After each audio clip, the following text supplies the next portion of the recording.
જિલ્લા પ્રમુખોની યાદી લીક થઈ ગઈ। સોશિયલ મીડિયા પર આ યાદી ફરતી થઈ છે। 35 જિલ્લા પ્રમુખોના નામની આ યાદી વાયરલ થઈ છે, જેમાં કેટલાક જિલ્લા અને શહેરોમાં નામોની જાહેરાત થઈ ગઈ છે, પણ કેટલાક જિલ્લા અને શહેરોમાં નામોની જાહેરાત હજુ બાકી છે અને એ પહેલા આ માહિતી લીક થઈ છે। સામાન્ય રીતે નામોને લઈને ભાજપ છેલ્લી ઘડી સુધી સસ્પેન્સ બનાવી રાખે છે, જોકે આ વખતે નામોની જાહેરાત પહેલા જ આ યાદી લીક થઈ ગઈ। વધુ વિગતે વાત કરવા માટે જોડાઈ રહ્યા છે TV9 political editor Kinjal Mishra. Kinjal, આમ તો ઘણા બધા નામો જાહેર થઈ ચૂક્યા છે, પરંતુ એ પહેલાં આજે માહિતી લીક થઈ છે, કયા કેવા નામો છે કે જે જાહેરાત થાય એ પહેલાં જ સામે આવી ગયા?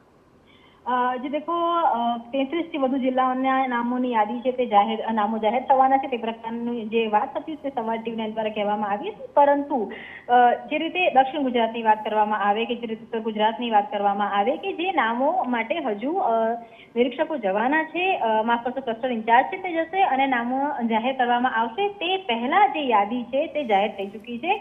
ડાંગની વાત કરવામાં આવે તો ડાંગમાં કિશોર ગાવિતની પસંદગી છે તે ભાજપે કરી છે। તો સુરતની વાત કરવામાં આવે તો પરેશ પટેલ ને ભાજપે જિલ્લા પ્રમુખ તરીકે નિયુક્ત કર્યા છે। સુરત જિલ્લાની વાત કરવામાં આવે તો ભરતભાઈ રાઠોડ અને તાપીની વાત કરવામાં આવે તો સુરજભાઈ વસાવા। આ તમામ નામો છે કે જે બાકી હતા, જેમને જાહેરાત થવાની બાકી હતી। નવસારીની જાહેરાત હતી તે થઈ ચૂકી હતી। તે જ રીતે વલસાડની વાત કરવામાં આવે, ભરૂચની વાત કરવામાં આવે કે નર્મદાની વાત કરવામાં આવે કે જ્યાં હેમંત કંસારા, પ્રકાશ મોદી અને નીલ રાવની નિયુક્તિ કરવામાં આવી છે। તો તમામ એ નામ છે કે જ્યાં જાહેરાત હતી તે બાકી હતી।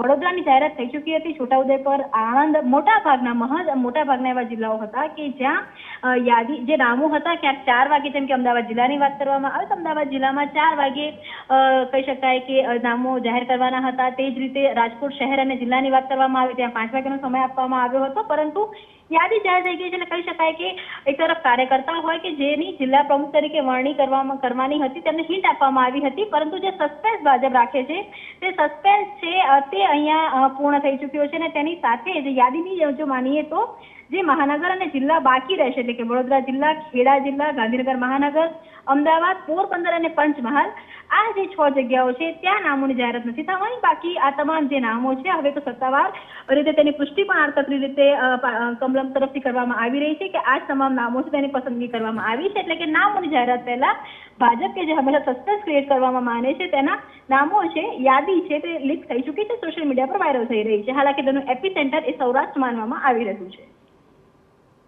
આભાર કિંજલ, તમામ ગતિવિધિઓ પર આપ નજર રાખતા રહેજો। તો જે નામો હજુ જાહેર થવાના બાકી હતા એ પહેલાં તો આ યાદી આવી ગઈ છે, હજી તો આ તમામ મામલે પ્રક્રિયા ચાલી રહી હતી, પરંતુ એ પહેલાં જ આ યાદી વાયરલ થઈ છે। હવે આ યાદી કેટલી સાચી છે તેને લઈને ભાજપ તરફથી સ્પષ્ટતા જરૂરી છે, પણ ભાજપ જિલ્લા પ્રમુખોની આ યાદી અત્યારે વાયરલ થઈ છે।